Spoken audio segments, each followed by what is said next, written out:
നീ എന്താണോ നിനക്കിഷ്ടപ്പെടുന്നത് അത് നിന്റെ സഹോദരനും ഇഷ്ടപ്പെടുന്നത് വരെ നീ സത്യവിശ്വാസിയാവൂല.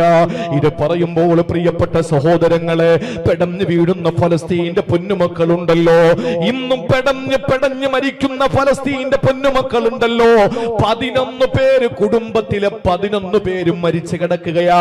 കുടുംബത്തിലെ 11 പേര് രക്തസാക്ഷികളായി.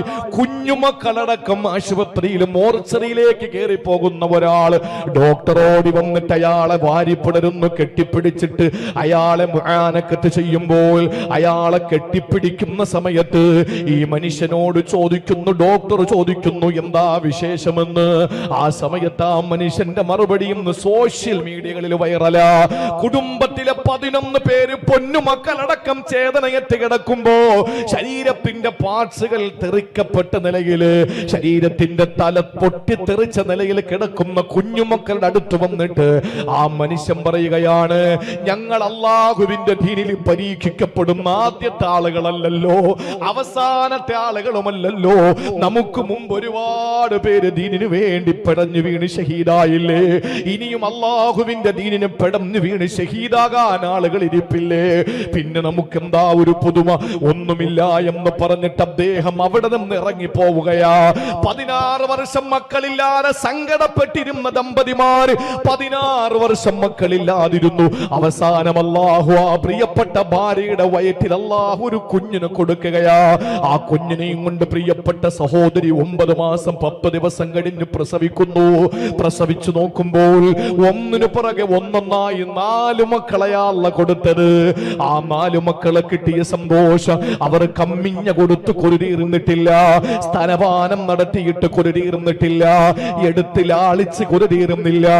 4 മക്കളെ അല്ലാഹു കൊടുത്ത ഫലസ്തീൻ വനിതയുടെ 4 പൊന്നുമക്കളെ ഈ ജൂത പിശാചുക്കൾ, ജൂത പരിശകൾ കത്തിക്കരിച്ചു കളഞ്ഞില്ലേ? അവരെ ബോംബിട്ട് കൊന്നില്ലേ? പ്രിയപ്പെട്ട സഹോദരങ്ങളെ, ചിന്തിച്ചു നോക്ക്. കുടുംബം നഷ്ടപ്പെട്ടവര്, വീട് നഷ്ടപ്പെട്ടവര്, പൊന്നുമക്കൾ നഷ്ടപ്പെട്ടവര്, ആ മക്കൾ നഷ്ടപ്പെട്ട വേദനയിൽ പാവപ്പെട്ട ഫലസ്തീനിലെ മക്കൾ സങ്കടത്തോടെ ഇരിക്കുമ്പോൾ, എല്ലാ മച്ചമ്പിമാരും അവർക്ക് ആയുധങ്ങൾ കൊടുത്തുകൊണ്ടിരിക്കുമ്പോൾ, ബ്രിട്ടൻ അവർക്ക് പിന്തുണ കൊടുക്കുമ്പോൾ, അതുപോലെ തന്നെ രാജ്യത്തെ ലോകത്തിന്റെ വിവിധ രാഷ്ട്രങ്ങളിലെ കറുത്ത രാഷ്ട്രങ്ങൾ മുഴുവനും അവർക്ക് പിന്തുണ കൊടുക്കുമ്പോൾ, ഈ ഇന്ത്യ രാജ്യത്തിന്റെ പ്രധാനമന്ത്രി പോലും ഇസ്രയേലിന് സപ്പോർട്ടാണെന്ന് പറയുമ്പോൾ, സഹോദരങ്ങളെ ഒരു നിമിഷം ചിന്തിക്കണം. അവരെവിടെയാ ഓടിപ്പോകുക? അവർക്ക് പോകാൻ വല്ല സ്ഥലങ്ങളുമുണ്ടോ? അവര് ജനിച്ചത് ഫലസ്തീനിലല്ലേ? അവര് ജീവിച്ചത് ഫലസ്തീനിലല്ലേ? എന്നാൽ അവിടെയുള്ള ഇസ്രയേലിന്റെ ആളുകളുടെ കണക്ക് നിങ്ങൾക്കറിയോ? ആ ഇസ്രയേലിന്റെ ആളുകൾക്ക് ഇരട്ട പൗരത്വമാണ്. 2 പാസ്പോർട്ടാണ് അവിടെയുള്ള ജൂതന്മാർക്കുള്ളത്. അതിൽ ഒരു പാസ്പോർട്ട് ഇസ്രയേലിന്റെ പാസ്പോർട്ടാ, ഒരെണ്ണം അവർ ബ്രിട്ടന്റെ ആകാം, ആഫ്രിക്കയുടേതാകാം, യൂറോപ്പിന്റേതാകാം, അല്ലെങ്കിൽ വിവിധ അവർ താമസിച്ച ജനിച്ച സ്ഥലങ്ങളിലുള്ളതാകാം. അവർക്ക് എന്തുകൊണ്ടാണ് ഇരട്ട പൗരത്വമുള്ളത്? എന്തുകൊണ്ടാണ് 2 പാസ്പോർട്ട് അവർക്കുള്ളത്? അവിടെ ജൂതരാഷ്ട്രം സംഘടിപ്പിക്കുകയാ, ജൂതന്മാർക്ക് വേണ്ടി ജൂതരാഷ്ട്രം കെട്ടിപ്പടുത്തുകയാണ്. പ്രിയപ്പെട്ട എന്റെ മണ്ണൂർ ഭാഗത്ത് മുസ്ലിം ചെറുപ്പക്കാരനോട് പറയാനുള്ളത്, ഇതൊരു പൊളിറ്റിക്കലായി നിങ്ങൾ എടുക്കരുത്. ഞാൻ പറയുന്നത് ഇസ്ലാമിന്റെ മക്കളോടാ. ഞാൻ പറയുന്നത് വളരെ ആത്മാർത്ഥമായിട്ടാ പറയുന്നത്. എന്റെ ഹൃദയത്തിന്റെ അടിത്തട്ടിൽ നിന്ന് നാവിന്റെ സഹായത്തോടെ ചുണ്ടുകളിൽ നിന്ന് പുറത്തേക്ക് വരുന്ന ഈ ശബ്ദത്തെ നിങ്ങൾ ദീനിന്റെ പേരിൽ അക്സെപ്റ്റ് ചെയ്യണം. അതിനു വേണ്ട പരിഗണന നിങ്ങൾ കൊടുക്കണം. ഞാൻ ഈ പറയുന്നത് ഫലസ്തീനിൽ പിടഞ്ഞു വീടുന്ന പ്രിയപ്പെട്ട പൊന്നുമക്കൾക്ക് പോകാനിടമില്ല. അവർക്ക് എല്ലാ സൗകര്യങ്ങളും ചെയ്തു കൊടുക്കുന്ന, അവിടുത്തെ എല്ലാ തിന്മകൾക്കും വേണ്ടി കൂടെ പിടിക്കുന്ന ഇവിടുത്തെ ബെന്യാമിൻ നെതന്യാഹുവിന്റെ എല്ലാ പ്രവർത്തനങ്ങൾക്കും വേണ്ടി സപ്പോർട്ട് കൊടുക്കുന്ന ജോസഫ് ബൈഡൻ എന്ന ജോ ബൈഡന്, അതുപോലെ തന്നെ ബ്രിട്ടന്റെ ആളുകള്, അതുപോലെ രാജ്യത്തെ പല ആളുകളും അവർക്ക് വേണ്ടിയിട്ട് സപ്പോർട്ട് ചെയ്യുമ്പോൾ, പൊന്നുമക്കളെ രക്തസാക്ഷിത്വം വരിക്കുമ്പോൾ ആ പ്രിയപ്പെട്ട മക്കളെ അടിക്കാനോ അവരെ ബോംബിട്ട് തകർക്കാനും വേണ്ടിയിട്ട് ആയുധം കൊടുക്കുന്ന ആളുകളോട് നമുക്ക് ദേഷ്യമാണല്ലോ. ആയുധത്തിൽ ഇന്ധനമൊഴിക്കാൻ, ആയുധത്തിന് വേണ്ടിയിട്ടുള്ള ഇന്ധനം എങ്ങനെയാ നമ്മൾ കൊടുക്കുന്നതെന്നറിയോ? നമ്മൾ അറിയാതെ അവർക്ക് ഇന്ധനം നമ്മൾ കൊടുത്തുകൊണ്ടിരിക്കുകയാ. മണ്ണൂർ ഭാഗത്ത് എന്നെ കേൾക്കുന്ന സത്യവിശ്വാസിയോട് എനിക്ക് പറയാനുള്ളത്, മലയാള മനോരമ എന്ന പത്രം ബഹിഷ്കരിക്കുക. ഇത് ഈമാന്റെ ഭാഗമാണ്. ഇതിലാരും പൊളിറ്റിക്കൽ കാണണ്ട, ഇത് രാഷ്ട്രീയമാരും കാണണ്ട. കണ്ടാലും എനിക്ക് ദീനിന്റെ വിഷയമായതുകൊണ്ട് ഒരു അഭിപ്രായവും നിങ്ങളോട് പറയാനില്ല. ഇഷ്ടപ്പെട്ടാലും ഇല്ലെങ്കിലും എനിക്ക് പറയേണ്ട ബാധ്യതയുണ്ട്. മലയാള മനോരമ പത്രം നമ്മൾ വായിച്ചു നോക്കിയിട്ടുണ്ടോ? നിങ്ങൾ കണ്ടിട്ടുണ്ടോ?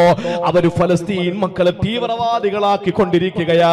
ഞാൻ ചോദിക്കട്ടെ എന്റെ മണ്ണൂർ ഭാഗത്തെ ചെറുപ്പക്കാരനോട്, ഈ മണ്ണൂർ ഭാഗത്തെ വഞ്ചിയൂരിലെ ഈ ആലങ്കോട് ഏതെങ്കിലും ഒരു വീട്ടിൽ നിങ്ങളുടെ പ്രിയപ്പെട്ട ഭാര്യ പൊന്നുമോന് പാല് കൊടുക്കാൻ വേണ്ടി എടുക്കുമ്പോൾ ആ പൊന്നുമോനെ മടിത്തട്ടിൽ നിന്ന്, ആ ഉമ്മയുടെ മടിത്തട്ടിൽ നിന്ന് കുഞ്ഞിനെ എടുത്തിട്ട് നിലത്തടിക്കുന്ന ഒരു ചെറുപ്പക്കാരനോട് നിങ്ങൾ എങ്ങനാ പ്രതികരിക്കുക? എങ്ങനാ നിങ്ങൾ പ്രതികരിക്കുക? വാപ്പാക്ക് പക്ഷാഘാതം പിടിപെട്ട് കിടക്കുകയാ, ഉമ്മ തളർവാദം പിടിച്ച് കിടക്കുകയാ, കഠിനമായ രോഗം പിടിപെട്ട് കിടക്കുമ്പോൾ ആ ഉമ്മയെ പെട്ടെന്ന് ആംബുലൻസ് വിളിച്ചിട്ട് കടുവയിൽ ഹോസ്പിറ്റലിലേക്കോ അല്ലുണ്ട് പോകാൻ വേണ്ടി ഇവിടെ നിന്ന് വാഹനം പെട്ടെന്ന് എടുക്കുമ്പോൾ അതിന്റെ ബീക്കൺ ശബ്ദമിട്ടുകൊണ്ട് വണ്ടി ഇവിടെ നിന്ന് സ്റ്റാർട്ട് ചെയ്യുന്ന ആംബുലൻസിനെ തൊട്ടപ്പുറത്ത് ആലങ്കോട് ജംഗ്ഷനിൽ വെച്ച് അവിടത്തെ ആ ട്രാഫിക്കിന്റെ ഭാഗത്ത് വെച്ച് തടഞ്ഞു നിർത്തിയിട്ട് കുറച്ചാളുകൾ പറഞ്ഞു ആശുപത്രിയിൽ വിടൂല. നിങ്ങൾ എന്താ പ്രതികരിക്കുക? ഇതല്ലേ പ്രിയപ്പെട്ടവരെ ഫലസ്തീന്റെ മക്കൾ പ്രതികരിച്ചത്? അവരുടെ പ്രിയപ്പെട്ട പൊന്നുമക്കളെ കൊന്നൊടുക്കുമ്പോൾ, അവരുടെ പ്രിയപ്പെട്ട ഭാര്യമാരെ ബലാത്സംഗം ചെയ്യുമ്പോൾ, അവരുടെ പ്രിയപ്പെട്ട സഹോദരങ്ങളെ കശാപ്പ് ചെയ്തുകൊണ്ടിരിക്കുമ്പോൾ അറിയണേ 1500 ചില്ലുവാനം മക്കളാണ് ഇതുവരെ കൊല്ലപ്പെട്ടത്. അല്ലാഹുവേ, 1500-ലധികം മക്കളാണ് കഴിഞ്ഞ 7-ാം തീയതിക്ക് ശേഷം കൊല്ലപ്പെട്ടത്. സഹോദരങ്ങളെ, 1050 സ്ത്രീകളാണ് കൊല്ലപ്പെട്ടത്. 150-ലപ്പുറം വൃദ്ധന്മാരാണ് കൊല്ലപ്പെട്ടത്. സഹോദരങ്ങളെ, 15,000 കഴിഞ്ഞിരിക്കുന്നു കൊല്ലപ്പെട്ടവരുടെ എണ്ണം. അവരെന്ത് തെറ്റ് ചെയ്തിട്ടാ? അവര് ജനിച്ച നാട് വേണമെന്ന് പറഞ്ഞതാണോ തെറ്റ്? അവരുടെ സങ്കടങ്ങളിൽ ഈ മണ്ണൂർ ഭാഗത്തെ ഏതെങ്കിലും ഒരു സത്യവിശ്വാസിയുടെ മനസ്സ് വേദനിച്ചില്ലെങ്കിൽ, പടച്ചോനാണ്, നിങ്ങൾ മുഅ്മിനല്ല, വല്ലാഹി നിങ്ങൾ സത്യവിശ്വാസിയല്ല. അവരുടെ വിഷമങ്ങളിൽ നിങ്ങളുടെ വിഷമങ്ങൾ ചേർത്ത് വെച്ചില്ലെങ്കിൽ, അവരുടെ സങ്കടം നിങ്ങളുടെ സങ്കടമായില്ലെങ്കിൽ, ഒരിക്കലും പ്രിയപ്പെട്ടവരെ നിങ്ങൾ സത്യവിശ്വാസികളാവുകയില്ല. എന്തുകൊണ്ടാവൂല എന്ന് ചോദിച്ചാൽ, ആരംഭ പൂവായ ഹബീബ് അവിടെ നിന്ന് പറഞ്ഞത്, സ്വന്തം നഫ്സിന്, സ്വന്തം ശരീരത്തിന് എന്താണോ കൊതിക്കുന്നത് അത് മറ്റുള്ളവർക്കും കൊതിക്കുന്നത് വരെ വിശ്വാസിയാവൂലെന്നാണ് അഷ്റഫുൽ ഖൽഖ് സല്ലല്ലാഹു അലൈഹി വസല്ലം പഠിപ്പിച്ചത്. അതുകൊണ്ട് എന്റെ ഈമാനുള്ള സത്യവിശ്വാസികളോട് പറയാനുള്ളത്, പെപ്സി ബഹിഷ്കരിക്കുക, സവനപ്പ് ബഹിഷ്കരിക്കുക, പൊന്നുമക്കൾക്ക് ലേസ് വാങ്ങി കൊടുക്കുന്നത് അവസാനിപ്പിക്കുക, ഇസ്രയേലിന്റെ എല്ലാ ഉൽപ്പന്നങ്ങളും തൽക്കാലത്തേക്ക് ബഹിഷ്കരിക്കുക. കാരണം അത് കൊണ്ടേ നമുക്ക് പ്രശ്നമൊന്നുമില്ല. നമ്മൾ എത്ര സുരക്ഷിതരാണ്, നമ്മൾ എത്ര സേഫാണ്, നമ്മൾ എത്രത്തോളം നമ്മൾ വളരെ സുരക്ഷിതരായി കഴിയുന്നു എന്ന് ചിന്തിക്കുന്ന ഒരു മുസ്ലിമിനെ സംബന്ധിച്ചിടത്തോളം അവന്റെ ഈമാൻ പൂർണ്ണമല്ല.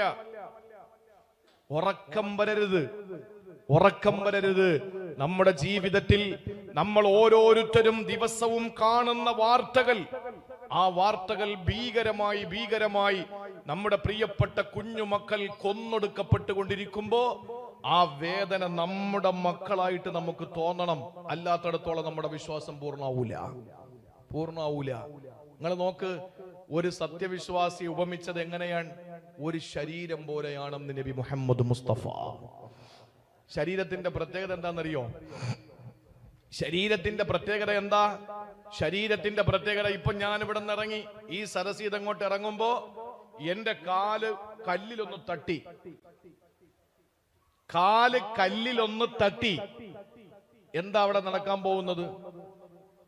കൈ നേരെ ചെന്നിട്ട് എവിടെയാ, എത്ര ആഴത്തിൽ മുറിവുണ്ടെന്ന് ആ കാല് പിടിച്ചിട്ട് നോക്കുക അല്ലേ? കണ്ണ് നോക്കുന്നു, കൈ തലോടുന്നു. അപ്പോ നല്ല വേദന. തള്ളവിരലിൽ മാത്രമല്ലല്ലോ വേദന, ബോഡി മുഴുവനും വേദനിക്കുകയാ. അപ്പൊ കണ്ണുനീരൊഴുക്കുന്നു. കണ്ണിലല്ല കല്ല് കൊണ്ടത്, കാലിലാ. പക്ഷെ കണ്ണുനീരൊഴുക്കുന്നത് ആരാ? കണ്ണ്. ആ കണ്ണുനീരൊഴുക്കുമ്പോ നിലവിളിക്കുന്നു, കരയുന്നു. നാവ് കരയുന്നു. അപ്പോ സ്നേഹം നോക്കണേ, കൈ ചെന്നിട്ട് കണ്ണിനോട് പറയുന്നു നീ കരയരുതേ, നീ കരയരുതേ. കണ്ണ് തുടച്ചു കൊടുക്കുന്നു. നിലവിളി കൂടുന്നു, വേദന. എന്തിനാ? നാവിന് വല്ല ആവശ്യമുണ്ടോ? തട്ടിയത് കാലിലല്ലേ, നാവിന് ഇടപെടേണ്ട കാര്യമുണ്ടോ? പക്ഷെ നാവ് അലമുറയിടുക. ആ സമയത്ത് കൈ എന്താ ചെയ്യേണ്ടത്? നേരെ ചെന്നിട്ട് കാലിനെ ആശ്വസിപ്പിക്കണോ, അതേ നാവിനെ ചെന്നിട്ട് വേണ്ട കരയരുതെന്ന് പറഞ്ഞിട്ട് വാപൊത്തണോ? ഇത് രണ്ടും കൈ ചെയ്യാൻ. ആലോചിച്ച് നോക്കേ, ഈ രോഗം ഈ കാല് കല്ലിൽ തട്ടി എന്ന ഒറ്റ കാരണം കൊണ്ട് തന്നെ അവന്റെ ശരീരം മുഴുവനും പനി പിടിക്കുകയാണ്. ഇങ്ങനെ പറഞ്ഞാൽ 100 എണ്ണം പറയാനുണ്ട്. അതുകൊണ്ട് അള്ളാന്റെ റസൂല് പറഞ്ഞത് ഒരു സത്യവിശ്വാസികൾ തമ്മിൽ ഒരു ശരീരം പോലെയാണ്, കൽ ജസദി, ഒരു ശരീരം പോലെയാണ്. ഫലസ്തീനിലെ മുസ്ലിമിനൊരു വേദന വരുമ്പോ ഇവിടെ നമ്മളിരുന്ന് കരയണം. അത് നമ്മുടെ ഈമാന്റെ ഭാഗമാണ്. അതങ്ങ് ഫലസ്തീനിലല്ലേ. ചില ആളുകൾ പറയുന്നത് എന്താ? അവരൊക്കെ പോയി ഞോണ്ടി വെച്ചിട്ടല്ലേ, ചൊറിഞ്ഞു വെച്ചിട്ടല്ലേ കിട്ടുന്നതെന്നാ ചോദിക്കുന്നത്. എന്തെങ്കിലുമൊക്കെ അറിഞ്ഞിട്ടാണോ ഈ പറയുന്നത്? എന്തെങ്കിലും അറിഞ്ഞിട്ടാണോ ഈ പറയുന്നത്? ഫലസ്തീൻ വിഷയം ഞാൻ കൂടുതൽ പറയുന്നില്ല. അത് പറയാത്തെന്ന് ചോദിച്ചാൽ നമ്മുടെ വിഷയവുമായി നമുക്ക് ഏറെ ബന്ധമുള്ള കാര്യമാണെങ്കിൽ പോലും ആ വിഷയം പറഞ്ഞാൽ ഇങ്ങനെ പറഞ്ഞു പോകും. ഈ അടുത്ത സമയത്ത് കഴിഞ്ഞ ഏതാനും ആ ദിവസങ്ങൾക്ക് മുമ്പ് നമുക്കറിയാലോ, ഓരോന്നിനും ഈ സോഷ്യൽ മീഡിയയിൽ സജീവമാകുന്ന ചില ഈ സോഷ്യൽ മീഡിയയിലെ ചില തമ്പുരാക്കന്മാരുണ്ട്. അതിൽ ഒരുത്തൻ ഗസയിലെ പാവപ്പെട്ട ഒരു കുടുംബത്തിന്റെ 3 നില കെട്ടിടത്തിന്റെ ഒരു സ്റ്റെയർ, ആ സ്റ്റെയർ അത് മാത്രം ഇരിക്കുന്നു, ബാക്കിയൊക്കെ പൊളിക്കപ്പെട്ടിരിക്കാൻ, ബോംബ് വെച്ച് തകർത്തിരിക്കാൻ. ഈ 3 നില കെട്ടിടത്തിന്റെ സ്റ്റെയർ മാത്രം അത് ഫോട്ടോ എടുത്തിട്ട് അത് തന്റെ ഫേസ്ബുക്കിൽ കുറിച്ചിട്ട് അതിന് ക്യാപ്ഷൻ കൊടുത്തിരിക്കുന്ന എന്താണെന്നറിയോ? എല്ലാം ഇസ്രയേലിന്റെ ചൊണക്കുട്ടികൾ തകർത്തു, ഹൂറിമാരെ കാണാനുള്ള സ്റ്റെയർ മാത്രം ബാക്കി വെച്ചു. നിങ്ങളൊന്ന് ആലോചിച്ച് നോക്കിയേ. ഈ പറഞ്ഞ വിവരം കെട്ടവൻ, അവൻ വിവരം കെട്ടവനാണ്. പക്ഷേ അവനെ കൊണ്ട് അള്ളാഹു പറയിപ്പിച്ചതാ, നിങ്ങൾക്കറിയോ? രാത്രി മസ്ജിദുൽ ഹറമിൽ നിന്ന് നബിതങ്ങളെ ബുറാഖ് എന്ന വാഹനത്തിൽ കയറ്റിട്ട് നേരെ കൊണ്ടുപോയത് എങ്ങോട്ടാ?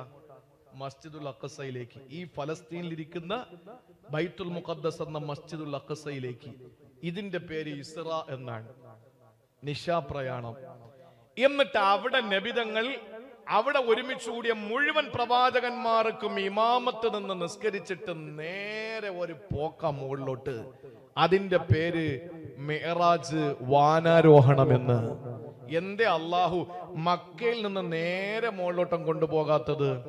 എന്താ മസ്ജിദ് നബവിയിൽ കൊണ്ടുപോയിട്ട് അവിടെ നിന്ന് നേരെ അങ്ങോട്ട് കൊണ്ടുപോകാത്തത്? മസ്ജിദ് നബവി എന്ന് പറയുന്നത് നമുക്കറിയാം, അതിനുശേഷം പണി കഴിപ്പിക്കപ്പെട്ട ഭവനമാണെങ്കിലും അവിടെ നബിതങ്ങൾ വരുമെന്നും അവിടെ പള്ളി പണിയുമെന്നും ഒക്കെ ഹദീസിന്റെ തൗറാത്ത് അടക്കമുള്ള വേദഗ്രന്ഥങ്ങളിൽ വളരെ വളരെ വ്യക്തമായി കൊടുത്തിട്ടുള്ള കാര്യമാണല്ലോ. അപ്പൊ എന്തുകൊണ്ടാ ആ യസ്രിബിൽ നിന്ന് നേരെ കൊണ്ടുപോകാത്തത്? എന്തുകൊണ്ടാ ഹറമിൽ നിന്ന് നേരെ മുകളിലോട്ട് കൊണ്ടുപോകാത്തത്? സ്വർഗത്തിലേക്ക് പോകാനുള്ള ആകാശപാത അള്ളാഹു കീറി വെച്ചിരിക്കുന്നത് ബൈത്തുൽ മുഖദ്ദസിന്റെ മുകളിലൂടെ തന്നെയാണ്. ഹൂറിമാര് സ്വർഗത്തിലല്ലേ ഉള്ളൂ. ഈ വിവരം കെട്ട കഴുത ഇത് പറഞ്ഞെങ്കിലും അത് അറിയാതെ ആണെങ്കിൽ പോലും അത് സത്യമാണ്. അല്ലാഹു റബ്ബുൽ ഇസ്സത്ത് സ്വർഗത്തിലേക്ക് പോകാൻ വേണ്ടി ആകാശപാതയെ കീറിയിട്ടുള്ളത് ഈ പറയുന്ന മസ്ജിദുൽ അഖ്സയുടെ മുകളിലൂടെയാണ്. അവിടെ നിന്നാ നേരെ അള്ളാന്റെ ഹബീബ് മുകളിലോട്ട് പോയത്. പ്രിയപ്പെട്ട സഹോദരങ്ങളെ, ഈ ബന്ധം വളരെ വലിയ ബന്ധമാണ്. ഫലസ്തീനും നമ്മളും തമ്മിലുള്ള ബന്ധം. ഞാൻ അതിലേക്ക് പോകുന്നില്ല. നമുക്ക് അവിടത്തെ ഒരു മുസൽമാൻ ഉണ്ടാകുന്ന വേദന കാണാൻ നമുക്ക് തോക്കത്തുണ്ടോ എന്ന് ആലോചിച്ച് നോക്കിയേ. അത് കണ്ടു നിൽക്കാൻ നമുക്കതിന് കഴിവുണ്ടോ? വല്ലാതെ വിഷമിച്ചു പോകുന്ന, വിങ്ങിപ്പൊട്ടി പോകുന്ന നിമിഷങ്ങളാണ് അവിടെ നിന്ന് പുറത്തു വരുന്ന ചിത്രങ്ങളെങ്കിൽ സഹോദരങ്ങളെ, റസൂലുള്ള പറഞ്ഞു, ആ സങ്കടം നിന്റെ സങ്കടമാകണം, എന്നാലേ നിന്റെ വിശ്വാസം പൂർണ്ണമാവുകയുള്ളൂ. ഒരിക്കൽ മഹാനായ അബ്ദുല്ലാഹി ഇബ്നു അബ്ബാസ് റളിയല്ലാഹു തആല അൻഹുവിന്റെ അടുക്കൽ വന്നൊരാളെ ചീത്ത വിളിക്കുകയാ. വായിൽ തോന്നുന്നത് മുഴുവനും ഇബ്നു അബ്ബാസ് തങ്ങളെ വിളിച്ചു. ആ സമയത്ത് ഇബ്നു അബ്ബാസ് തങ്ങളെ പറഞ്ഞതെന്തെന്നറിയോ? നീ വിളിക്കാനുള്ളതൊക്കെ വിളിച്ചോ, പക്ഷെ 3 പ്രത്യേകത എനിക്കുണ്ട്. എനിക്ക് 3 പ്രത്യേകതയുണ്ട്. എന്താ എന്റെ 3 ഗുണങ്ങളെന്നറിയോ? എന്റെ 3 വിശേഷണം ഏതെന്നറിയോ?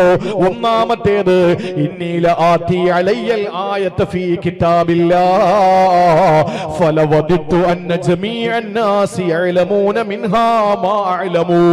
അല്ലാഹുവിന്റെ ഖുർആനിൽ നിന്ന് ഞാൻ എന്തെങ്കിലും ഒരു ആയത്ത് പഠിച്ചാൽ എന്റെ മനസ്സിങ്ങനെ വല്ലാതെ കൊതിക്കും. അല്ലാഹ്, ലോകത്തുള്ള മുഴുവൻ ആളുകളും ഇതൊന്ന് പഠിച്ചിരുന്നെങ്കിലെന്ന്. ഞാൻ അവരുമായിട്ട് യാതൊരു ബന്ധവുമില്ല, ഞാൻ അവരുമായിട്ട് ഒരു ബന്ധവുമില്ല. പക്ഷേ എന്റെ മനസ്സ് കൊതിക്കുന്നത്, ഞാൻ പഠിച്ച ആയത്ത് ലോകത്തുള്ള എല്ലാവരും ഒന്ന് പഠിച്ചെങ്കിലെന്ന് കൊതിക്കും.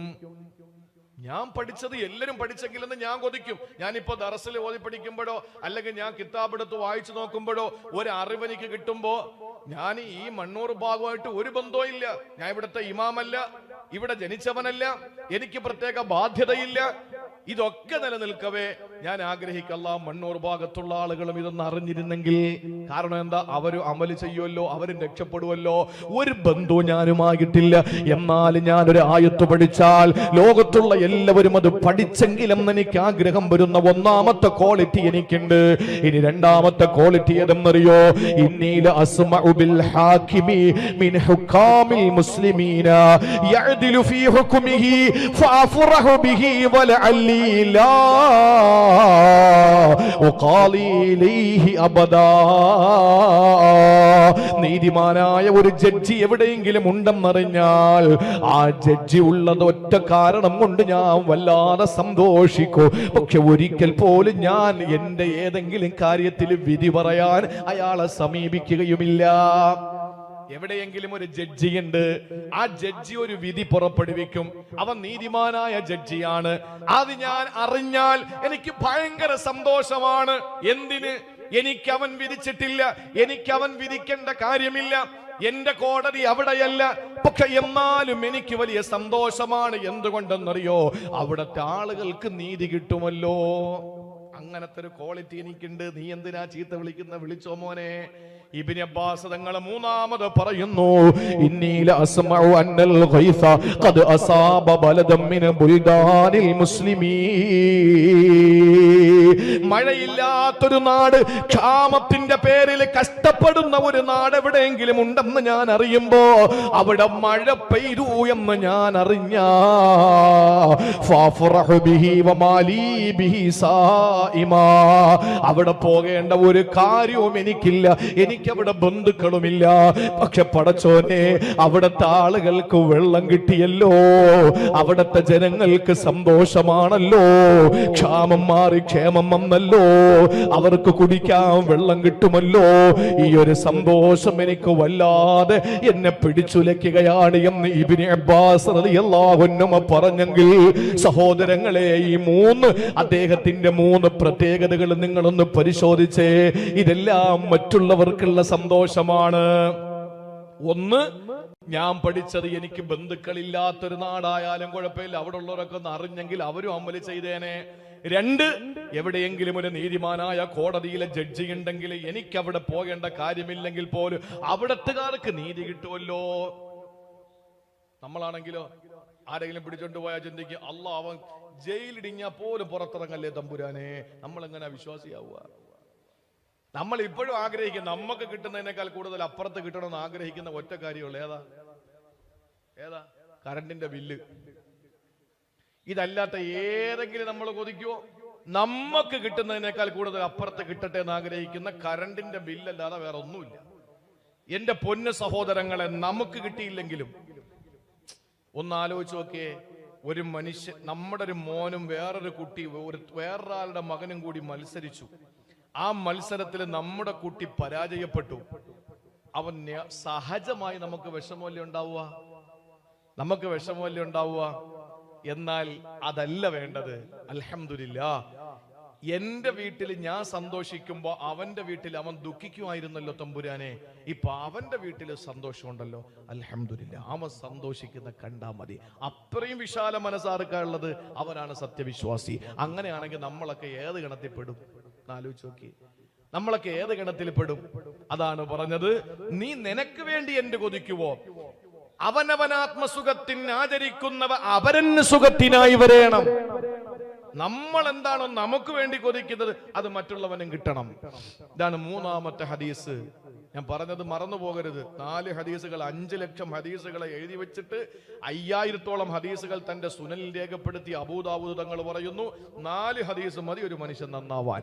1, അവന്റെ കർമ്മങ്ങൾ സ്വീകരിക്കുന്ന നീയത്ത് കൊണ്ടാണ്. 2, അവന്റെ ഏറ്റവും അവന്റെ കരണീയമായ സംസ്കാരം, ഏറ്റവും നല്ല ഇസ്ലാമിക ചിട്ട, ആവശ്യമില്ലാത്തടത്ത് ഇടപെടാതിരിക്കലാണ്. മിൻ ഹുസ്നി ഇസ്ലാമിൽ മർഇ തർക്കുഹു മാ ലാ യഅനി ഇന്നമൽ അഅ്മാലു ബിന്നിയാത്ത്. മൂന്നാമത്തേതാണ് പറഞ്ഞത്, അവന് വേണ്ടി എന്ത് ഇഷ്ടപ്പെടും അത് തന്റെ സഹോദരങ്ങൾക്കും ഇഷ്ടപ്പെടുന്നത് വരെ സത്യവിശ്വാസിയല്ല. ഇനി ഞാൻ പറയട്ടെ പ്രിയപ്പെട്ട സഹോദരങ്ങളെ, നമ്മൾക്ക് സന്തോഷം വരുന്നത് മാത്രമല്ല നമ്മൾ ചെയ്യേണ്ടത്. അമേരിക്കയില് വൈദ്യുതി വരുന്നതിന് മുമ്പ് ആ കാലഘട്ടത്തില് അമേരിക്കയിലെ ഒരു നഗരം, ഒരു ദരിദ്രനായ ഒരു ബാലനുണ്ടായിരുന്നു. അവന്റെ വീടിന്റെ മുമ്പിൽ ചെറിയൊരു കുഴിയുണ്ട്. ആ കുഴി, അന്ന് വൈദ്യുതിയില്ല, തെരുവ് വിളക്കുകളില്ല. ആ കുഞ്ഞിന്റെ വീടിന്റെ മുന്നിലെ കുഴിയിൽ വന്നിട്ട് ഓരോ വാഹനങ്ങൾ വന്ന് വീഴുന്നത് പതിവായി. അങ്ങനെ അവൻ എന്ത് ചെയ്തു? അവന്റെ അച്ഛനല്ല വീണത്, അവന്റെ അമ്മയല്ല വീണത്, ആരുമല്ല. പക്ഷെ ആ ഒരു രംഗം കണ്ട് സഹിക്കാൻ കഴിയാതെ അവൻ അവിടെ ഒരു എണ്ണ വിളക്ക് കത്തിച്ചു വെച്ചു. ഒരു വിളക്ക് കത്തിച്ചു വെച്ചു. ആ വിളക്ക് കണ്ട് മുഴുവൻ വാഹനങ്ങളും ദിശ മാറി പോകാൻ തുടങ്ങി. എല്ലാവരും ആ കുഞ്ഞിനെ പുകഴ്ത്താൻ തുടങ്ങി. അപ്പുറത്തും ഇപ്പുറത്തുമുള്ള ആ തെരുവിലെ മുഴുവൻ വീട്ടുകാരും എണ്ണവിളക്കുകൾ കത്തിക്കാൻ തുടങ്ങി. അവിടെ സൂര്യൻ അസ്തമിക്കാത്തൊരു പ്രദേശമായി മാറി. എന്ന് പറഞ്ഞ വെളിച്ചമില്ലാത്ത, സൂര്യൻ അസ്തമിച്ചാലും പകല് പോലെ വെളിച്ചം രാത്രികൾ മുഴുവനും. ആ നാട് അങ്ങനെ പ്രകാശ ഗോപുരമായി മാറി. പ്രിയപ്പെട്ട സഹോദരങ്ങളെ, ആ സ്ഥലം ഇന്നും നമുക്കവിടെ കാണാം. സഹോദര സ്നേഹമെന്നർത്ഥം വരുന്ന ഫിലാഡൽഫിയ എന്ന് പറയുന്ന പ്രദേശമാണ് അമേരിക്കയിലെ ആ പ്രദേശം. സഹോദര സ്നേഹം. മറ്റൊരുത്തനു വേണ്ടിയിട്ടൊരു കുഞ്ഞുബാലൻ കൊളുത്തിവെച്ച എണ്ണവിളക്കിൽ നിന്ന് നൂറുകണക്കിന് വീട്ടുകാർ ഗ്രാമാന്തരങ്ങളിൽ വിളക്ക് കത്തിച്ച് പ്രകാശ ഗോപുരമാക്കി മാറ്റിയപ്പോൾ സഹോദര സ്നേഹമെന്നർത്ഥം വരുന്ന ഫിലാഡൽഫിയ എന്ന ഗ്രാമമായി ആ ഗ്രാമം മാറിയെങ്കിൽ ഒരു നിമിഷം നിങ്ങളൊന്ന് ആലോചിച്ച് നോക്ക്. ആ വിളക്ക് കത്തിച്ചത് കൊണ്ട് ആ കുഞ്ഞിന് എന്തെങ്കിലും കിട്ടിയോ? ഇല്ല. നാട്ടുകാർക്ക് സുരക്ഷിതമായി വാഹനം ഡ്രൈവ് ചെയ്യാൻ പറ്റി. പോകുന്ന സ്ഥലങ്ങളിലെല്ലാം വിത്ത് വിതറി പോകുന്ന, ചെറിയ ചെറിയ പുഷ്പങ്ങളുടെ വിത്ത് വിതറുന്ന ഒരു മനുഷ്യൻ ഒരു കൂട്ടുകാരനോട് ചോദിച്ചു, എന്തിനാ നീ ഈ നാട്ടിലേക്ക് തിരിച്ചു വരില്ലല്ലോ? ഇല്ല. പിന്നെന്തിനാ നീ ഈ പണി ചെയ്യുന്നത്? എടോ, ഇന്ന് നമ്മൾ കാണുന്ന ആനന്ദിക്കുന്ന എല്ലാ പുഷ്പങ്ങളും സസ്യങ്ങളും വൃക്ഷങ്ങളും ഇതെല്ലാം ആരോ നട്ടതല്ലേ? നമ്മളല്ലല്ലോ, അതനുഭവിക്കുന്ന നമ്മളാണ്. അതുകൊണ്ട് നമ്മൾ മറ്റുള്ളവർക്ക് വേണ്ടി നട്ടുപിടിപ്പിക്കണം. അത് വേറെ ആരെങ്കിലും ആസ്വദിച്ചോട്ടെ എന്ന് പറഞ്ഞാൽ നമുക്കതിന്റെ ഗുണമില്ലെങ്കിലും ആർക്കെങ്കിലും അത് കിട്ടിക്കോട്ടെ എന്നൊരു വിശാലമായ കാഴ്ചപ്പാട് അത് നമുക്കുണ്ടാകണം. എങ്കിലേ വിശ്വാസിയാവുള്ളൂ. നമ്മുടെ വീട്ടിലെ സഹോദരിമാര് പ്രത്യേകം മനസ്സിലാക്കണം, നരകം കൊടുക്കുന്ന നിസ്കാരം ഇല്ലാത്തവന് മാത്രമല്ല, നരകം കൊടുക്കുന്ന നിസ്കാരമില്ലാത്തവന് മാത്രമല്ല, നമസ്കരിക്കാത്തവന് മാത്രമല്ല അല്ലാഹു നരകം കൊടുക്കുന്നത്. ഫവൈലുൽ ലിൽ മുസല്ലീന അല്ലദീന ഹും അൻ സലാത്തിഹിം സാഹൂൻ അല്ലദീന ഹും യുറാഊ വയംനഊനൽ മാഊൻ. ഈ മാഊൻ എന്ന് പറഞ്ഞാൽ തവി, സ്പൂണ്, കരണ്ടി, സൂചി, കത്രിക, ബട്ടൺസ്, നൂല്, മിക്സി അല്ലെങ്കിൽ ഗ്രൈൻഡർ, അത് നമ്മുടെ വീട്ടിൽ ഇപ്പൊ അപ്പുറത്തെ വീട്ടിലൊരു താത്ത വന്നിട്ട് പറഞ്ഞടി, ഒരു ഗസ്റ്റ് ഉണ്ട്, എന്റെ വീട്ടിലിരിക്കുന്ന കുക്കറിൽ അത്രയും ആളുകൾക്കുള്ള ഇറച്ചി വേവൂല, നിന്റെ വീട്ടിലൊരു കുക്കർ ഉണ്ടല്ലോ, അത് ഒന്ന് തരുവോ എന്ന് ചോദിച്ച കാല് കൊണ്ടൊരു അടിയാണ്. അടിയിലോട്ട് അങ്ങോട്ട് കേട്ടിട്ട് പറയും, അത് എന്നയോ നശിച്ചു പോയി, 3 വിസിൽ കേൾക്കാടുത്ത് 4 വിസിൽ കേട്ട് അത് കേടായിരിക്കാം മോളെ എന്ന് പറയും. കൊടുക്കൂല. ഈ കൊടുക്കാത്ത താത്തായെ പറ്റി അള്ള പറഞ്ഞത് യംനഊനൽ മഊൻ, പരോപകാര സാധനങ്ങൾ മുടക്കിയ എവൾക്കും നാശമാണ്. നമ്മൾ കരുതി എന്താ, പള്ളിയിൽ നിസ്കാരം നിർവഹിക്കുമ്പോ കള്ളം കുടിച്ച് നടക്കുന്നവൻ മാത്രമാണ് നാശകാരി എന്നോ? അല്ല പറയുന്നു അല്ല. പരോപകാര സാധനങ്ങൾ മഴയിൽ കൊടവ് കൂടിക്കൊണ്ടു പോകുമ്പോ കടത്തിണ്ണയിൽ നിൽക്കുന്ന ഒരാൾ വലിയ വിശാലമായ കൊട, തുണിയുള്ള കൊട, ആ കൊടയുടെ ഒരു ഭാഗത്ത് അവനും കൂടി കയറിക്കോട്ടെ എന്ന് ചോദിക്കുമ്പോ ഇല്ല, എനിക്കതിന് പറ്റില്ല എന്ന് ശഠിക്കുന്ന ഒരു മനുഷ്യൻ പള്ളിയിലേക്ക് നിസ്കാരത്തിന് വരുന്നവനാണെങ്കിൽ അവന്റെ നിസ്കാരം കൊണ്ടവനും നാശമല്ലാതെ മറ്റൊന്നും കിട്ടൂല എന്ന് പഠിപ്പിച്ചത് വിശാലമായ കാഴ്ചപ്പാടുള്ള അള്ളാഹുവിന്റെ പരിശുദ്ധമായ ദീൻ, വിശുദ്ധമായ ഇസ്ലാം. അതാണ്. മറ്റുള്ളവനും കിട്ടണം, നമുക്ക് മാത്രം പോരാ.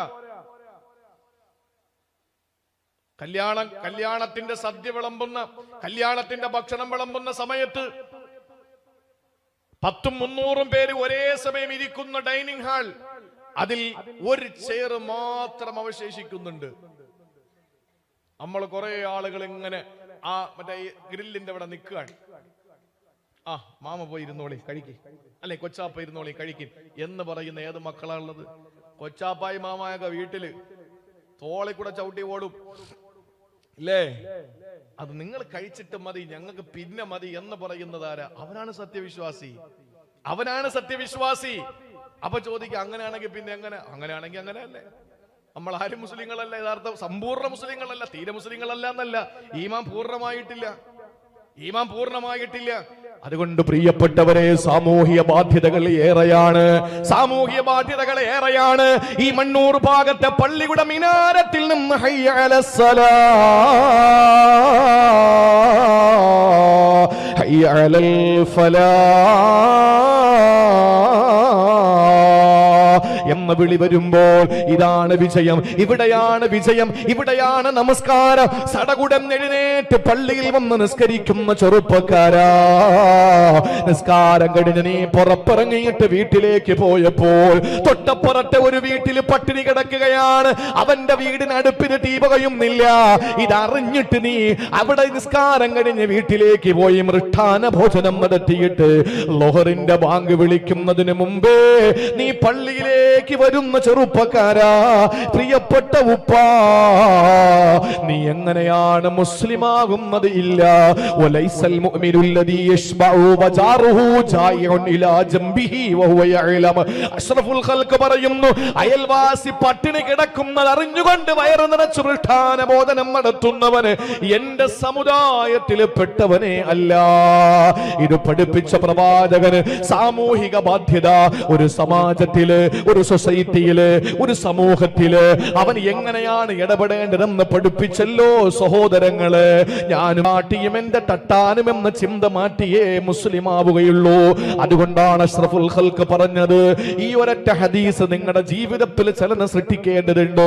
അയൽക്കാരൻ പട്ടിണി കിടക്കുന്നത് മാത്രമല്ല സഹോദരങ്ങളെ, ഒരു മനുഷ്യൻ എന്തെങ്കിലും വിഷമമുണ്ടെങ്കിൽ മസ്ജിദുൻ നബവിയിൽ ഇഅ്തികാഫിരിക്കുകയാ. പ്രമുഖനായ സഹാബി, പേര് ഞാൻ മറന്നു, ഇബ്നു അബ്ബാസോ മഹാനായ ഇബ്നു അബ്ദങ്ങളോ മറ്റോ ആണ്, ആണെന്നാണ് 90% എന്റെ ശരിയായ എന്റെ ഓർമ്മ.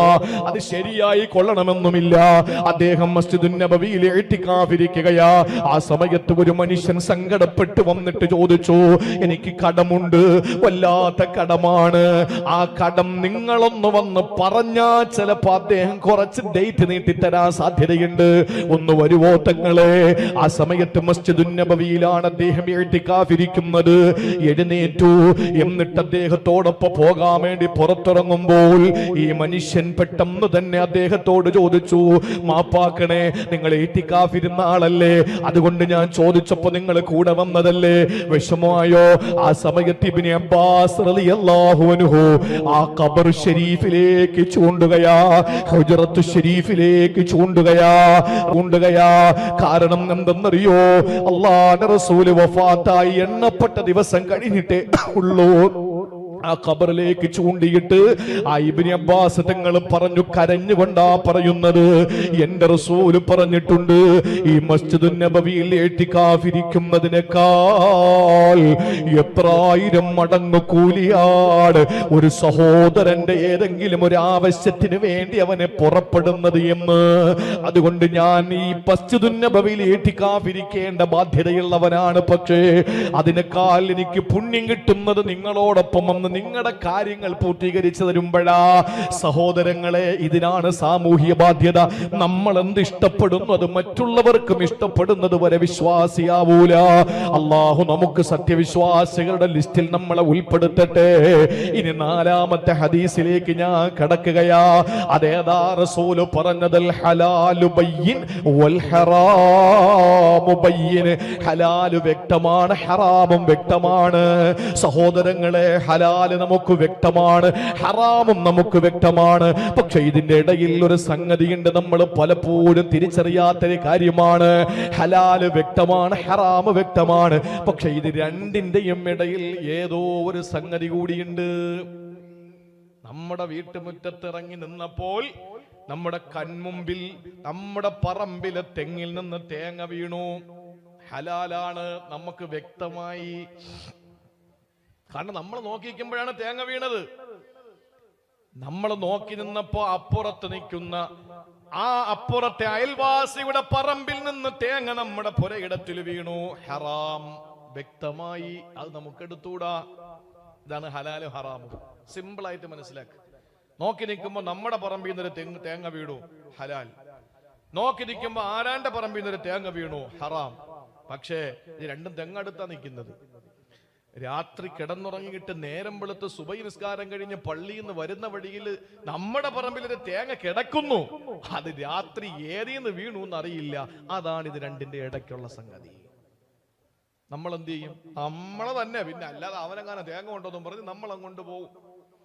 ഇരു കൈയും നീട്ടി ഭാര്യ സ്വീകരിക്കുകയും ചെയ്യും, അല്ലേ? ഈ സംഗതിയെ സൂക്ഷിക്കാത്തിടത്തോളം നമ്മൾ വിജയിക്കൂല.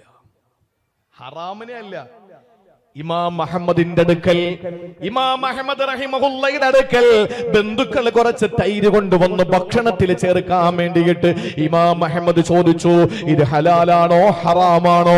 അവര് പറഞ്ഞു അതൊന്നും അറിഞ്ഞൂടാ. ആ സമയത്ത് അദ്ദേഹം എടുത്തിട്ട് പറഞ്ഞു, ഇത് ഹലാലാണോ ഹറാമാണോ എന്നെനിക്ക് സംശയമുണ്ട്. ആ സമയത്ത് ബന്ധുക്കൾ ചോദിച്ചു, പിന്നെ എന്ത് ചെയ്യാനാ? ആ അഹമ്മദ് ഇമാം പറഞ്ഞു, എനിക്ക് വേണ്ട, എനിക്ക് അത്രേ അറിയുള്ളൂ. അവര് ചോദിച്ചു, ഞങ്ങൾ എന്ത് ചെയ്യട്ടെ? നശിപ്പിക്കാൻ പാടില്ലല്ലോ, പാവപ്പെട്ടവന് കൊടുത്തേക്കട്ടെ. ഒരു നേരത്തെ ഭക്ഷണം കഴിക്കാൻ പാങ്ങില്ലാത്ത, പാടുപെടുന്ന, പ്രയാസപ്പെടുന്നവന് കൊടുത്തേക്കട്ടെ. ഇമാം അഹമ്മദ് പറഞ്ഞു, കൊടുത്തോ, പക്ഷേ ഞാൻ അത് നിരസിച്ചതാണ് എന്ന് പറഞ്ഞിട്ട് വേണം കൊടുക്കാൻ. പാവപ്പെട്ട കോളനികളിൽ താമസിക്കുന്നവരുടെ വീട്ടിന്റെ മുറ്റത്ത് ചെന്ന് ബന്ധുക്കൾ ചോദിച്ചു, ഇമാം അഹമ്മദ് ഉപേക്ഷിച്ച തൈരാണ്, വേണോ വേണോ വേണോ? പാവപ്പെട്ടവർക്ക് ഒരു തുള്ളി വെള്ളം കിട്ടാൻ വകയില്ലാത്ത പാവപ്പെട്ടവര് ഓടി വന്ന് തൈര് വാങ്ങാൻ. അപ്പോഴാണ് ഒന്നുകൂടി പറഞ്ഞു, ഇമാം അഹമ്മദ് വേണ്ടെന്ന് പറഞ്ഞതാ. അവര് പറഞ്ഞു, പട്ടിണി കിടന്ന് മരിച്ചാൽ ഞങ്ങൾക്ക് വേണ്ട. കാരണം ഇത് ഹറാമാണെന്നോ അല്ലെങ്കിൽ ഹലാലാണെന്ന് വ്യക്തമാകാത്തതോ ആണ്. ഇമാം അഹമ്മദ് ഉപേക്ഷിച്ചെങ്കിൽ അതിൽ എന്തോ അർത്ഥമുണ്ടെന്ന് പറഞ്ഞിട്ട് അവരതിനെ നിരസിച്ചപ്പോൾ ബന്ധുക്കളാ പാത്രത്തിലിരിക്കുന്ന തൈര് പെട്ടെന്ന് കടലിലേക്ക് വലിച്ചെറിഞ്ഞെന്ന കടലിലേക്ക് വലിച്ചെറിഞ്ഞു. വീടിന്റെ കോലായിൽ കാത്തിരിക്കുന്ന ഇമാം അഹമ്മദ് ചോദിച്ചു, നിങ്ങൾ ആ തൈര് എന്താ ചെയ്തത്? തങ്ങളെ പാവങ്ങൾക്കും വേണ്ടെന്നാ പറയുന്നത്, പിന്നെ നിങ്ങൾ എന്ത് ചെയ്തു? അത് നിങ്ങൾ പറ. ഞങ്ങൾ കൊണ്ടുവന്ന് കടലിലേക്ക് വലിച്ചെറിഞ്ഞു. അല്ലാ അല്ലാ, ഇമാം അഹമ്മദ് റഹിമഹുല്ലാഹ് മരിക്കുന്നത് വരെ മത്സ്യം കഴിച്ചിട്ടില്ല. മരിക്കുന്ന സമയം വരെ ഒരു മീൻ തൊട്ടിട്ടില്ല. എന്തുകൊണ്ടെന്നറിയോ? ആ സാധനം കഴിച്ച് വളർന്ന മീനാണെങ്കിലോ. സഹോദരങ്ങളെ, കടലിലെ കായം കലക്കിയതുപോലെ ഒരു കപ്പ് തൈരായാൽ എന്താകാനാ? പക്ഷേ അതും ഹറാമാണെന്ന് വ്യക്തമല്ല. എന്നാലും അത് വേണ്ട എന്ന് വെച്ച മഹാനായ ഇമാം അഹമ്മദ് റഹിമഹുല്ലാഹ് മദ്ഹബിന്റെ ഇമാമാണ്. ഒരു ഫഖീഹാണ്, ഒരു മുഹദ്ദിസാണ്. നാട്ടിലൊരു ആട് മോഷണം പോയി. ആരാണ് കൊണ്ടുപോയതെന്നറിയില്ല. ഒരാട് മോഷണം പോയ രാത്രിയിൽ നഗരത്തിലേക്ക് ഇറങ്ങി വന്നു. ആരാണ്? അബൂ ഹനീഫത്തുൽ കൂഫി നുഅ്മാനി റഹിമഹുല്ലാഹ്, മറ്റൊരു ഇമാമ്. നാട്ടുകാരോട് ചോദിച്ചു, ആട് കിട്ടിയോ? ഇല്ല. ആരുടെ ആടാ? എന്റെ ആടാൻ. നഷ്ടപ്പെട്ടത് ഉറപ്പാണോ? അതെ. കിട്ടിയോ? ഇല്ല. നേരെ പോയി ആടുമായിട്ട് ബന്ധമുള്ള ഒരാളുടെ വീട്ടിൽ ചെന്നിട്ട് ചോദിച്ചു, നിങ്ങൾ എടുത്തോ എന്നല്ല, പിന്നെന്താ ചോദിച്ചെന്നറിയോ? ഒരാട് അങ്ങേ അറ്റം പോയാ എത്ര കൊല്ലം ജീവിക്കും? എനിക്കത് അറിയണം. പറഞ്ഞോ? അദ്ദേഹം പറഞ്ഞു, 7 വർഷം. 7 വർഷം ഒരാട് ജീവിക്കും. മഹാനായ അബൂ ഹനീഫത്തുൽ കൂഫി നുഅ്മാനി റളിയല്ലാഹു അൻഹു ആ ദിവസം മുതൽ എണ്ണി 7 വർഷം വരെ പിന്നെ ആട്ടിറച്ചി കഴിച്ചിട്ടില്ല. മോഷ്ടിച്ചത് അബൂ ഹനീഫയല്ല, പക്ഷേ മോഷ്ടിക്കപ്പെട്ട സാധനമാണ് എന്റെ വയറ്റിൽ പോയെങ്കിലോ, അതുകൊണ്ട് അതിൽ നിന്ന് സുരക്ഷിതനായി ജീവിച്ചപ്പോഴാണ് അള്ളാഹു അവർക്ക് ഉന്നതിയിൽ നിന്ന് ഉന്നതിയിലേക്ക് ഉയർച്ച കൊടുത്തത്. നമ്മളാണെങ്കിലോ പറയും, പള്ളിയിലെ ഉസ്താദ് ആടിയൊക്കെ തടവി ഇങ്ങനെ തസ്ബീഹത്തൊക്കെ നടക്കുന്നു, പക്ഷേ ഉച്ചയ്ക്ക് കൊണ്ടുവന്ന പലിശക്കാരന്റെ വീട്ടിലെ ചാപ്പാടാണ്. അഷ്റഫുൽ ഖൽഖ് പറഞ്ഞല്ലോ, പലിശ വാങ്ങിയില്ലെങ്കിലും ലോകാവസാനത്തിന്റെ അടയാളം പലിശയുടെ പുകയെങ്കിലും അടിക്കും. ആ പുകയാണ് ഉസ്താദിന്റെ വയറ്റിൽ അടിച്ചത്. അതാണ് ഉസ്താദിന്റെ വയറ്റിലടിച്ചത്. ആരുടെ വീട്ടിൽ നിന്ന്? ഏത് പലിശക്കാർ? വേണ്ട അൽഹംദുലില്ലാ, സന്തോഷം, അള്ളാഹു നിങ്ങൾക്ക് ബർക്കത്ത് ചെയ്യട്ടെ എന്ന് പറഞ്ഞങ്ങ് ഒഴിയണം. അങ്ങനെ ആയാലോ ഇവിടത്തെ കാര്യമില്ല. പൊതുവെ പറയാ, ഉസ്താദ് എന്ന് നോമ്പൂടി കേട്ടി വരും. കാണാൻ എല്ലാവർക്കും അള്ളാഹുവിന്റെ തൗഫീഖ് കൊണ്ട് പലിശയുണ്ട്. പിന്നെങ്ങനെ നമ്മുടെ ദുആ സ്വീകരിക്കാം? കഅബ ഇങ്ങനെയല്ലേ ഇരിക്കുന്നത്, സ്ക്വയർ അല്ല. നിങ്ങൾ തവാഫ് ചെയ്യുമ്പോ ഹിജർ ഇസ്മായിലിൽ കയറിയ തവാഫ് ശരിയായില്ല. ഹിജർ ഇസ്മായിൽ കഅബയിൽപ്പെട്ടതാ. ഹിജർ ഇസ്മായിൽ കഅബയിൽപ്പെട്ടതാണ്. അന്ന് നബിതങ്ങളുടെ 35-ാമത്തെ വയസ്സില് നുബുവത്തിനും റിസാലത്തിനും 5 വർഷം മുമ്പ് പരിശുദ്ധമായ കഅബയുടെ നവീകരണം നടക്കുകയാണ് ഖുറൈശികളുടെ നേതൃത്വത്തിൽ. അന്ന് നിങ്ങൾ ആലോചിക്കേണ്ട വിഷയമായി പറയുന്നേ, ഈ കഅബയുടെ നിർമ്മാണ നവീകരണം നടക്കുന്നു നുബുവത്തിന് 5 കൊല്ലം മുമ്പ്. ആരാ? പക്ക ഫാസിസ്റ്റുകൾ, അവിടത്തെ അന്നത്തെ ഏറ്റവും വലിയ സംഘിക്കുട്ടന്മാരായി പണിയുന്നത്. ഇങ്ങനെ പണിതുകൊണ്ടിരിക്കുമ്പോ പറഞ്ഞു, പൈസ ഹലാലായത് മതി, അല്ലാത്ത ഒന്നും ഈ പള്ളിക്ക് വേണ്ട. ആരായി പറയുന്നത്? പള്ളിക്ക് ഹലാലായ പൈസ മാത്രം മതി. അങ്ങനെ തീരുമാനം എടുത്തു. പക്ഷെ പൈസ തികയുന്നില്ല, കാശ് മതിയായത് പോരാ. അപ്പൊ ചോദിച്ചു, ഏതുവരെ കെട്ടി ഉയർത്താൻ പറ്റും? അത് ഇത്ര മാത്രം കെട്ടി ഉയർത്താൻ പറ്റും, അത്രയും കെട്ടി പൊക്കിക്കോ, ബാക്കി ഇങ്ങനെ കിടക്കട്ടെ. പഞ്ചായത്തിൽ നിന്ന് വീട് കിട്ടി, 2 മുറി ആവാൻ പാടുള്ളൂ. നമ്മൾ എന്താ ചെയ്യുക? 4 മുറിക്കുള്ള ഫൗണ്ടേഷൻ കെട്ടും. എന്നിട്ട് 2 മുറിക്കുള്ള ഫൗണ്ടേഷനകത്ത് മണലിറക്കിയിടും. ബാക്കി എന്ത് ചെയ്യും? കെട്ടിപ്പൊക്കും. പഞ്ചായത്തിനെ കാണിക്കാൻ വേണ്ടി, അല്ലേ ഗഫൂർ മന്നാനി? പഞ്ചായത്തിനെ കാണിക്കാൻ വേണ്ടി 2 റൂം മാത്രം കെട്ടിപ്പൊക്കും. കെട്ടിപ്പൊക്കിയിട്ട് ബാക്കി അങ്ങനെ തന്നെ ഇട്ടേക്കും. കാരണം എന്താ? പഞ്ചായത്തിൽ നിന്ന് അനുവദിക്കുന്ന പൈസ അത്രേ ഉള്ളൂ. എന്നതുപോലെ ഹലാലായ പൈസ മാത്രം കിട്ടിയതിനെ കെട്ടിപ്പൊക്കി കഅബ ഷരീഫിന്റെ സ്ക്വയർ മോഡലാക്കിയിട്ട് ഹിജ്ർ ഇസ്മായിൽ എന്ന വളച്ചുകെട്ട് അങ്ങനെ തന്നെ ഇട്ടു. ഇമാം മാലിക് റഹിമഹുല്ലാഹ് മദീനയുടെയും മക്കയുടെയും ചുമതലയിൽ ഇരിക്കുമ്പോഴാണ് ഹജ്ജാജ് ബിൻ യൂസുഫിന്റെ കാലഘട്ടത്തിൽ കഅബയുടെ പണി നടക്കുക, അവസാനത്തെ പണി. പിന്നെ കഅബയെ തൊട്ടിട്ടില്ല. കില്ല ഊരിക്കൊണ്ടുവന്ന് അവിടെ വെക്കും, പുതിയ കില്ല കൊണ്ടുവന്ന് തൂക്കിയിടും. കഅബയുടെ അകത്ത് സംസം വെള്ളവും പനിനീറും അതുപോലെ തന്നെ ഉഴുതും ഒക്കെ കൊണ്ട് തുടച്ച് വൃത്തിയാക്കുന്നതിനപ്പുറത്ത് ഒരു ഇഷ്ടിക ഇളക്കിയിട്ട് വേറെ ഇഷ്ടിക കയറ്റാൻ ലീലാ യൗമിൽ ഖിയാമ നടക്കൂല. കാരണം ഇമാം മാലിക്കിന്റെ ഇടപെടലാണ്. ഹജ്ജാജ് ബിൻ യൂസുഫ് വന്നിട്ട് 10 തവണ കഅബയെ നിർമ്മിച്ചിട്ടുണ്ട്. അറിയോ? മലക്കുകൾ 1ാമത് തുടങ്ങി അവസാനം 10ാമത് കഅബയുടെ പുനർനിർമ്മാണം നടത്തിയത് ഹജ്ജാജ് ബിൻ യൂസുഫാ. ഹജ്ജാജ് ബിൻ യൂസുഫിന്റെ കാലഘട്ടത്തിൽ നിർമ്മാണം കഴിഞ്ഞതിന് ശേഷം പിന്നെ വന്ന രാജാവ് കഅബയുടെ പണിയൊക്കെ ചെയ്യണമെന്ന് പറഞ്ഞ് വലിയ കാര്യത്തിൽ ഇങ്ങനെ ഇരിക്കും. ഇമാം മാലിക് പറഞ്ഞു, മാറി മാറി വരുന്ന രാജാക്കന്മാർക്ക് കളിക്കാനുള്ളതല്ല കഅബ, തൊട്ടുപോകരുതെന്ന് പറഞ്ഞു. അത് ഇന്നും പാലിക്കപ്പെടുകയാ. സഹോദരങ്ങളെ, വിശുദ്ധമായ കഅബാലയത്തിന്റെ വളച്ചുകെട്ട് ഹിജ്ർ ഇസ്മായിൽ ഹലാലായ പൈസ. ഇന്നിപ്പോ പൈസ ഇല്ലേ? ഇമാം മാലിക് പറഞ്ഞു ഇനി തൊടണ്ടെന്ന് പറഞ്ഞുകൊണ്ട് അങ്ങനെ കിടക്കുന്നത്. പണ്ഡിതന്മാരൊക്കെ ആ ഒരു വീറ്റോ പവർ ഉണ്ട്. ഇമാം മാലിക് പള്ളിയിലെ ഇമാമ പറഞ്ഞു തുടരുത്. രാജാവ് അതനുസരിച്ചു. പള്ളിയിലെ ഇമാമികൾ ദീനിയായ കാര്യം പറയുമ്പോൾ കമ്മിറ്റിക്കാർ അനുസരിക്കണം. പള്ളി കാര്യങ്ങൾ കമ്മിറ്റിക്കാർ ഇമാമും അനുസരിക്കും. അനുസരിച്ചേ പറ്റുള്ളൂ.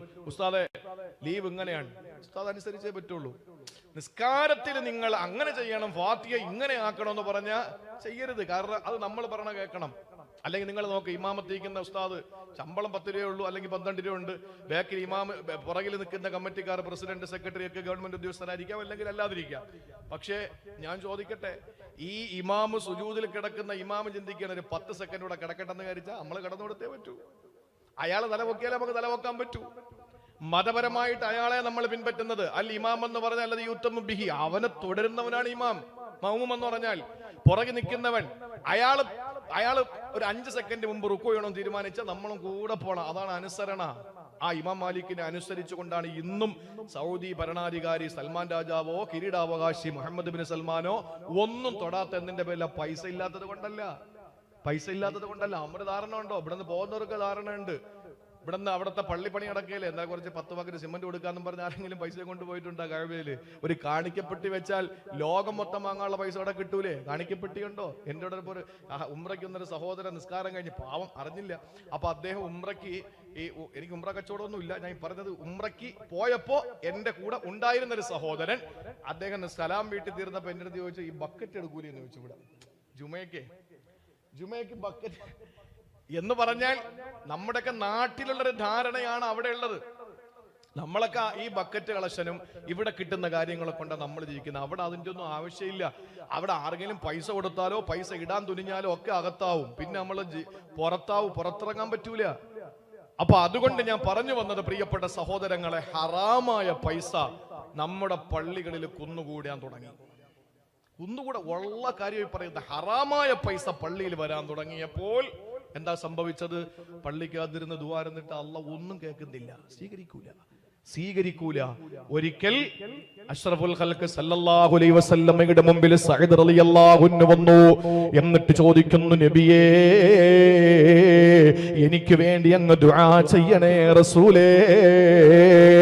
എന്തിനാ സഅദേ നിനക്ക് ഞാൻ ദുആ ചെയ്യേണ്ടത്? പറ നബിയേ, എനിക്ക് ഒരുപാട് പറയാനുണ്ട്. എനിക്ക് അങ്ങ് ദുആ ചെയ്യേണ്ട ഒറ്റ കാര്യത്തിനാ. എന്താ സഅദേ? എന്റെ ദുആ സ്വീകരിക്കാൻ വേണ്ടി അങ്ങ് ദുആ തന്നാ മതി, ബാക്കി ഞാൻ ചോദിച്ചോളാം. മഹാന്മാരായ ഉസ്താദുമാരെ കാണുമ്പോൾ ദുആക്ക് ഇജാബത്തുള്ള വലിയ വലിയ മഹാന്മാരുണ്ട്. ആ മഹാന്മാരെ കാണുമ്പോൾ നമുക്ക് ഭാര്യയ്ക്ക് സുഖമില്ല, മോന് സുഖമില്ല, ഇളയ മോന് ഗൾഫിൽ പോകണം, മൂത്ത മോന് ഗവൺമെന്റ്, ഇതെല്ലാം പറഞ്ഞുകൊണ്ടിരുന്ന മൂപ്പർ കേൾക്കാൻ സമയം കിട്ടൂല. നമ്മൾ പറഞ്ഞ മൂപ്പരുടെ മനസ്സിരിക്കുകയില്ല. കാണുമ്പോൾ മുസാവത്തേറ്റ് പറയണം, എന്റെ ദുആ സ്വീകരിക്കാൻ വേണ്ടി നിങ്ങൾ ദുആ തന്നാ മതി, ബാക്കി പറയാനുള്ള നമുക്ക് അങ്ങ് പറയാമല്ലോ. മഹാനായ സഅദ് റളിയല്ലാഹു അൻഹു ആദരവായ പ്രവാചകന്റെ മുമ്പിൽ വന്നിട്ട് പറഞ്ഞു, യാ റസൂലല്ലാഹ്, എന്റെ ദുആ സ്വീകരിക്കാൻ വേണ്ടി അങ്ങ് ദുആ ചെയ്യണേ റസൂലേ. അല്ലാഹുവിന്റെ ഹബീബ് ചോദിച്ചു, എന്തിനാ മോനെ ഞാൻ ദുആ ചെയ്യേണ്ടത്? എന്റെ ദുആ സ്വീകരിക്കപ്പെടുന്ന ദുആകാൻ വേണ്ടി ദുആ ചെയ്താ മതി. ആ സമയത്ത് അവിടെന്ന് പറഞ്ഞത് എന്തെന്നറിയോ? അതിന് ഞാൻ ദുആ ചെയ്യാം, പക്ഷെ അതിനു മുമ്പ് നീ ചെയ്യേണ്ട ഒരു കാര്യമുണ്ട്. അതിബു മത്അമക, കഴിക്കുന്ന ഭക്ഷണം ഹലാലാണോ? തകുൻ മുസ്തജാബ ദഅവാ, നിന്റെ ദുആ അല്ലാഹു സ്വീകരിക്കും മോനെ. എന്നിട്ട് നബി തങ്ങളുടെ കാര്യം പറയുകയാ. ഒരു മനുഷ്യന് യുത്തീറു സഫർ, ദീർഘമായ യാത്ര ചെയ്യുന്ന ഒരു മനുഷ്യൻ, ഒരു മുസാഫിർ, ഒരു യാത്രക്കാരന്, അശ്ഗസ അഗ്ബറ, പൊടിയൊക്കെ പിടിച്ച്, മുടിയെല്ലാം ജട പിടിച്ച്, അയാള് ശരീരത്ത് ഇങ്ങനെ പൊടിയൊക്കെ പിടിച്ച്, മുടിയൊക്കെ ജട പിടിച്ച്, ഇങ്ങനെ ദീർഘയാത്ര ചെയ്യുന്ന മുസാഫിർ, ആകാശത്തിലേക്ക് കൈകൾ നീട്ടുകയാ. എന്നിട്ട് അവൻ പറയുന്നു, യാ റബ്ബ്, യാ റബ്ബ്, യാ റബ്ബ്, അല്ലാഹുവേ, അല്ലാഹുവേ, അല്ലാഹുവേ എന്ന് പറഞ്ഞ് പടച്ചോനെ എന്ന് മാത്രം പറഞ്ഞുകൊണ്ട് നടക്കുന്ന, മുടിജട പിടിച്ച് പൊടിപടലങ്ങൾ, പടിലങ്ങൾ, ശരീരമാസകലം പിടിച്ച ഒരു ദീർഘയാത്ര ചെയ്യുന്ന മുസാഫിർ, അഷ്റഫുൽ ഖൽഖ് പറയുന്നു, മത്അമുഹു ഹറാം, മശ്റബുഹു ഹറാം, മൽബസുഹു ഹറാം. അവൻ തിന്നത് ഹറാമാണെങ്കിൽ, അവൻ കുടിച്ചത് ഹറാമാണെങ്കിൽ, അവൻ ധരിച്ച കഴിച്ചത് ഹറാമാണെങ്കിൽ എങ്ങനെ അള്ളാഹു അവന് ഉത്തരം കൊടുക്കും എനിക്കറിയില്ല. ഇത് അള്ളാന്റെ റസൂല് പറഞ്ഞതാ, എഴുതി വെച്ചോ. ഡാഡി എപ്പറമുണ്ടെന്നല്ല, എപ്പറമല്ല ഖുർആൻ ഓതുമെന്നല്ല. ഒരാൾക്ക് ഇഷ്ടമല്ലാത്ത 1 രൂപ പറയാൻ എളുപ്പമാണ്. 1 രൂപ എപ്പോഴും ദുആ ചെയ്തോ, പടച്ചോനെ ഒരാൾക്ക് ഇഷ്ടമല്ലാത്ത 1 രൂപ എന്റെ കയ്യിൽ വരല്ലേ അല്ലാ. പട്ടിണി കിടന്ന് മരിച്ചാലും ഒരാൾക്കും ഇഷ്ടമല്ലാത്ത ഒരു പല്ലിമുട്ടായി എന്റെ വയറ്റിൽ പോകല്ല റബ്ബേ. സഹോദരങ്ങളെ, നമുക്ക് നല്ല ഷൂ ഉണ്ടെങ്കിൽ, നല്ല ഒന്നാന്തരം ഷൂ ആണ് നമ്മുടെ കാലിൽ കിടക്കുന്നതെങ്കിൽ, കുപ്പിച്ചില്ലുകളും കള്ളിമുൾച്ചെടികളും കരിങ്കല്ലുകളുമുള്ള പാതയിലൂടെ നന്നായിട്ട് നടക്കാം. കാരണം സൈഫാണ്, പാദരക്ഷയാണ്. പാദത്തിന് രക്ഷ കൊടുക്കുന്ന, പ്രൊട്ടക്ഷൻ നൽകുന്ന ചെരുപ്പ് നമ്മുടെ കയ്യിലുണ്ട്. പക്ഷേ ഈ ഷൂവിന്റെ അകത്തൊരു ഈത്തപ്പഴ കുരു കിടന്നാ നടക്കാൻ പറ്റുമോ? നല്ല റോഡിലൂടെ നടക്കാൻ പറ്റുമോ? കാലുവേദനിക്കൂലേ? അതാ പറഞ്ഞത്, എന്തെല്ലാം പ്രതിസന്ധികൾ പുറത്തു നിന്ന് വന്നാലും, 100 സ്ഥലങ്ങളിൽ നിന്ന് ഭീകരവാദത്തിന്റെ മാറാപ്പ് ചാത്തപ്പെട്ടാലും, എന്തൊക്കെ ആളുകൾ നമ്മളെ വിളിച്ചാലും നമുക്കതിനെയൊക്കെ അവഗണിച്ചിട്ട് മുന്നോട്ട് പോകാൻ കഴിയും. അള്ള കൂടെയുണ്ട്. പക്ഷേ ഷൂവിന്റെ ഉള്ളിൽ കിടക്കുന്ന ഒരു ചെറിയ ഈത്തപ്പന കുരു പോലെ ഒരാളെ വേദനിപ്പിച്ചിട്ട് ഒരു പല്ലിമുട്ടായി, ഒരു കടലയുടെ വലിപ്പത്തിന് നമ്മുടെ പള്ളയിലുണ്ടെങ്കിൽ 1 രൂപ എന്ന് പറഞ്ഞാൽ വലുതായി പോകും. ഒരു കടലയുടെ വലിപ്പത്തിൽ ഇഷ്ടമല്ലാത്ത നമ്മുടെ കയ്യിലോ വയറ്റിലോ ഉണ്ടായാൽ അള്ളാഹു അവന്റെ ദുആ സ്വീകരിക്കൂല. അതുകൊണ്ട് ഒരാളെയും നമുക്കൊന്നും വേണ്ട, ഒരാളുടെ നമ്മൾ മോഹിക്കണ്ട. ആരാന്റെ വീട് കണ്ട്, ആരാന്റെ വണ്ടി കണ്ട്, ആരാന്റെ തുണി കണ്ടിട്ട് അത് ഞങ്ങൾക്ക് കിട്ടിയെങ്കിലെന്ന കൊതി നമുക്ക് വേണ്ട. പടച്ചോനങ്ങനെ കൊതിക്കുന്ന ഒരു മനസ്സ് തരാതിരിക്കട്ടെ. ഒരാളുടെ കയ്യിലുള്ളത് മോഹിക്കുന്ന ദുർഗതി അള്ളാഹു വരുത്താതിരിക്കട്ടെ. അതുകൊണ്ട് പ്രിയപ്പെട്ട സഹോദരങ്ങളെ, ഹറാമിൽ നിന്ന് വിട പറയുക. ഒരു ഹറാമായ ഭക്ഷണവും നമ്മുടെ പള്ളിയിലേക്ക് കയറരുത്. ഏതൊരു കാര്യം ഖുർആൻ പറഞ്ഞാലും പ്രത്യേകം വിളിച്ചു വിളിച്ചു പറയും. ആണുങ്ങളെ പറയേണ്ട കാര്യം ആണുങ്ങളെ പറ്റി പറയും, പെണ്ണുങ്ങളോട് പറയേണ്ടത് പെണ്ണുങ്ങളെടുത്ത് പറയും, പ്രവാചകന്മാരോട് പറയേണ്ടത് അവിടെ പറയും, പ്രവാചക പത്നിമാരോട് പറയേണ്ടത് യാ നിസാ അന്നബി എന്ന് പറഞ്ഞിട്ട് അവരോട് പറയും. എല്ലാ ആളുകളോടും അങ്ങനെ തന്നെയാ പറയുക.